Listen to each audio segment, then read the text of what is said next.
first frost has happened, the dahlias are dead, so now it's time to dig these up, divide them, and store them for the winter. If you're new to growing flowers, this part always feels very mysterious and hard, so it's not without its little nuances, but it's also not quite as hard as you think.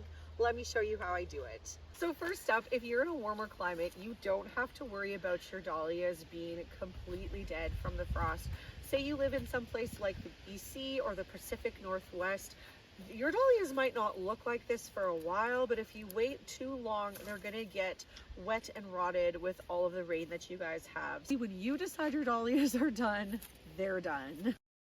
Out those dahlias. I have pretty sandy soil, so it's quite easy to do.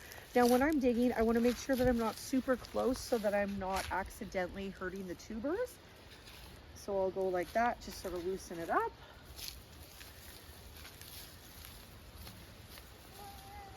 And pull it out like that. Here, Julia. Here, do you want your dahlia? Okay, you go put it in the pile.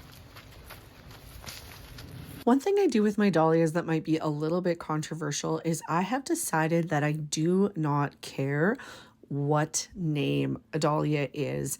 I just feel like I can't be bothered. My children always move the tags.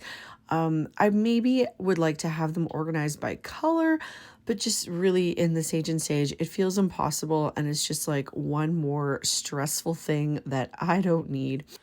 All right, now that we've got these dug up and most of the dirt is off of them, we can move on to the next step. You'll also notice I did not dig up the whole row.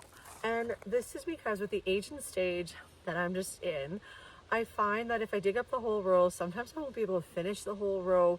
And then because I live in such a dry climate, the tubers sit out for too long, they start to desiccate, and it just means I'm gonna not have as good of results. So I often get questions about curing your dahlias. And so for me, my dry climate, I only do about 1 day of curing, like that's it. If you live somewhere where there's more moisture, probably up to a week is good. So then you would be able to dig everything out all at once. But just for context, I'm near Saskatoon, Saskatchewan, Canada, and the prairies, it's very dry. So 1 day is more than sufficient.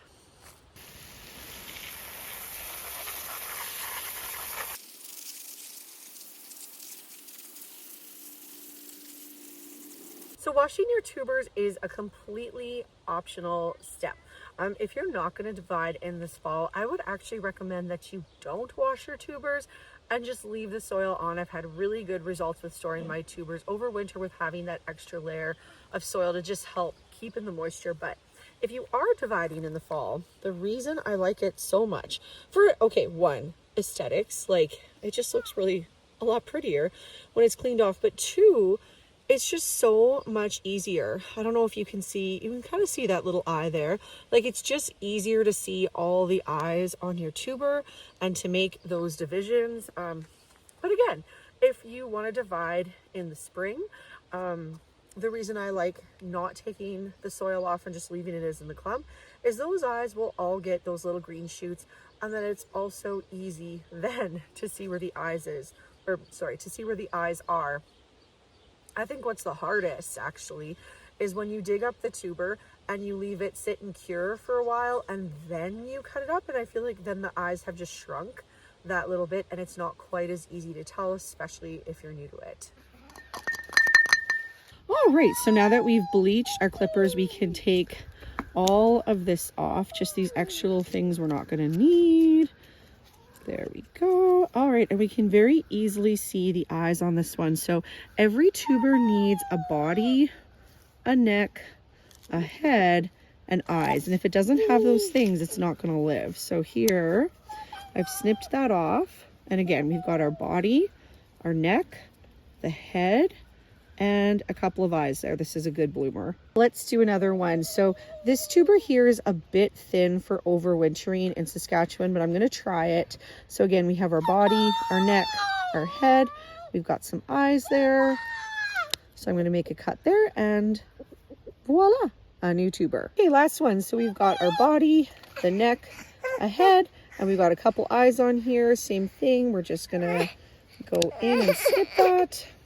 And there we go. One other thing I wanted to mention is that if you are planning on selling your dahlia tubers, you're going to need to be way more serious about disinfecting your tools between tubers. So make sure you have that bleach handy and be disinfecting between every single tuber. So one thing I want to show you is broken necks. So this tuber here would have been such a lovely tuber, except it snapped. And if it snaps like that, it's not going to do anything. So it's just better to cut this part off, even though it's sad to lose that tuber. Sometimes I'll get to the point with the tuber that I'm certain there's probably more eyes in here, but I just can't see them. So I'll also sometimes cut it so it fits nicer in a potential pot, or, you know, like these things are going to have a hard time living in Saskatchewan, so those get clipped off. And, you know, this is going to fit into a pot a little bit easier than what I had. So in these two tubers here, these were actually joined together and I split them apart. And this is a good example of like the mother tuber and then the new tubers. So sometimes you don't want to use the mother tuber. I think the production on the mother tuber is maybe not as good. I'm not entirely clear on it. I just know in like the dahlia tuber world, I often hear people saying that they don't like to give out the mother tuber or use the mother tuber. So that's up to you. I just save pretty much everything because I'm wanting it to account for some failure in the spring, but something to be aware of.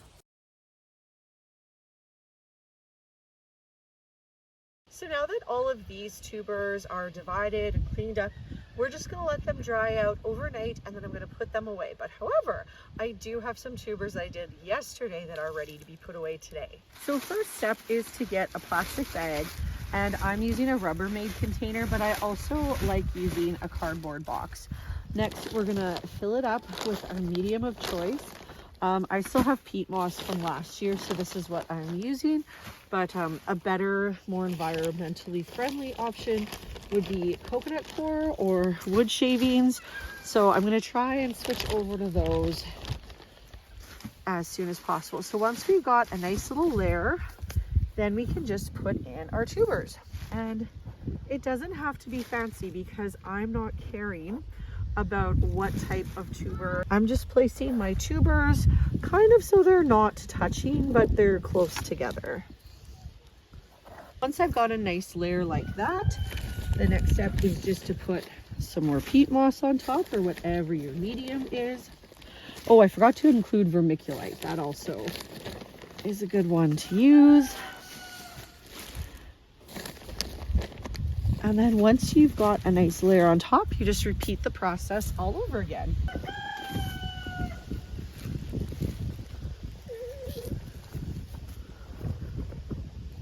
What are growing?